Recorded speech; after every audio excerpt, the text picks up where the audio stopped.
Hello everyone, how are you all? I hope you are fine. So let's look at the Nifty. Nifty 32 point है अब, bank Nifty 133 point अब है and micro cap index 0.10% down है.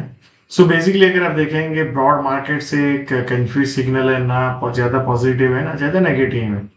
सो यहाँ पे भी अगर ऑब्जर्व करेंगे तो ये जो गैप अप हुआ था जो जीएसटी के बेनिफिट के बाद, तो यहाँ पे हम आए जो डोनाल्ड ट्रंप और मोदी जी ने जो ट्वीट किया, कहीं ना कहीं हम वो दिन के हाई और वो दिन के लो के बीच में और उस दिन जो गैप अप हुआ था वही ना वही ट्रेड कर रहे हैं. सो ब्रॉड मार्केट में भी कोई बड़ा पॉजिटिव सिग्नल नहीं दिख रहा है जो हम यहाँ पे देख रहे हैं क्या. सो क्या मार्केट ये रेंज को नहीं ब्रेक कर पाएगा एंड मार्केट अगेन नीचे चला जाएगा. सो जब तक निफ्टी ये एरियाज को क्रॉस करके नहीं सस्टेन होता है तब तक I think that sellers dominate कर सकते हैं कभी भी, क्योंकि ब्रॉड मार्केट में जो स्ट्रेंथ आना चाहिए वो अभी तक आ नहीं रहा है.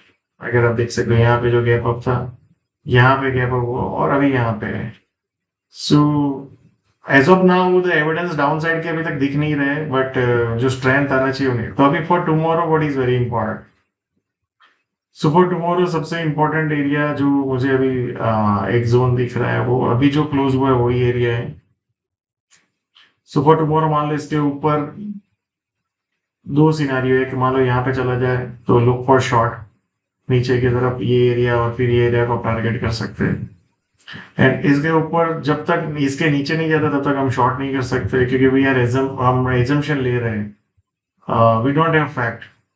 जैसे 25,035-70 का हाई था, आज 25,037, तो वो हाई को क्रॉस करके 20 वापस नीचे आ गया.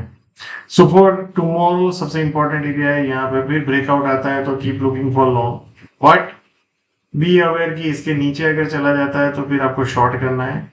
एंड जैसे ही इसके नीचे जाता है तो और एग्रेसिव शॉर्ट कर सकते हैं फिर 24,000.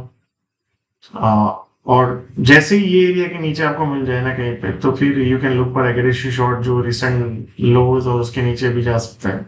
सो एज ऑफ नाउ हम बहुत क्रिटिकल एरियाज में, ये जो एरियाज में कि यहाँ पे सप्लाई आ सकता है जो अभी, और अगर वो मार्केट ने वो सप्लाई को एब्जॉर्ब कर लिया ये एरिया में जो हम डिस्कस कर रहे हैं, तो फिर एक रैली बड़ा क्रिएट हो सकता है जो यहाँ पे लेके जा सकता है. या now let's look at the bank Nifty. So bank Nifty ने आज अगर आप देखेंगे तो कल गैप अप हुआ था, फिर नीचे क्लोज हुआ, आज अप साइड क्लोज हुआ.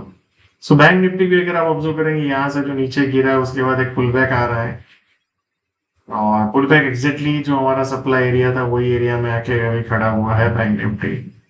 सो फॉर टुमारो ये सप्लाई एरिया है. सो फॉर टुमारो अगर मान लो ये यहाँ पे आता है फिर ऊपर जाने की कोशिश करते हैं, we can look for long. But जैसे मान लो 550 440 के आसपास चला था फिर ब्रेकडाउन आता है तो you can look for short जो नीचे में 54,340 टू 290 170 टू 100 की तरफ लेके जाएगा. अब मान लो इसके नीचे चला गया और फिर ब्रेकडाउन करें तो you can look for aggressive short जो रिसेंट नीचे में लो की तरफ लेके जाए. जैसे ही बैंक निफ्टी इसके ऊपर सस्टेन होगा ना तो एक बड़ा शॉर्ट कवरिंग अपने को देखने को मिलेगा जो सीधा 55,500 से 55,700 की तरफ लेके जाएगा. So I think we are at very critical area in Nifty and bank Nifty both. Same भी अगर आप देखेंगे यहाँ पे आप माइक्रो कैप इंडेक्स तो जो हमने बार बार डिस्कस किया था ये सप्लाई एरिया है, यहाँ पे ऊपर से जो बाजार गिरा है इसके बाद. सो कहीं ना कहीं आप देखो वो एरिया में जैसे यहाँ पे गैप अप हुआ फिर सेलिंग हुआ, फिर आप देखो कैंडल्स देखो ओपन होता है positive but end of the day closing is negative. So ये एक डिमांड एरिया है और ये एक वेरी इंपॉर्टेंट डिमांड एरिया है. सो बेसिकली इसके नीचे चला गया ना, जैसे मान लो यहाँ पे नीचे, तो फिर ये लो की तरफ जाके बाजार रुकेगा और वहां पे market will create panic for others. So otherwise ये एरिया जो हमने डिस्कस किया था ये प्रीवियस सप्लाई एरिया है जो बाजार काफी टाइम ट्रेड किया था ये एरिया में. इफ यू रिमेम्बर यहाँ पे जो इलेक्शन हुआ था ये, और उसके बाद यहाँ पे काफी बार ट्रेड किया. सो वो सप्लाई एरिया में बहुत सारे ट्रेड्स हुए होंगे यहाँ पे, तो वही चीजें यहाँ पे एब्जॉर्ब करना है. या so thank you so much and see you all again tomorrow.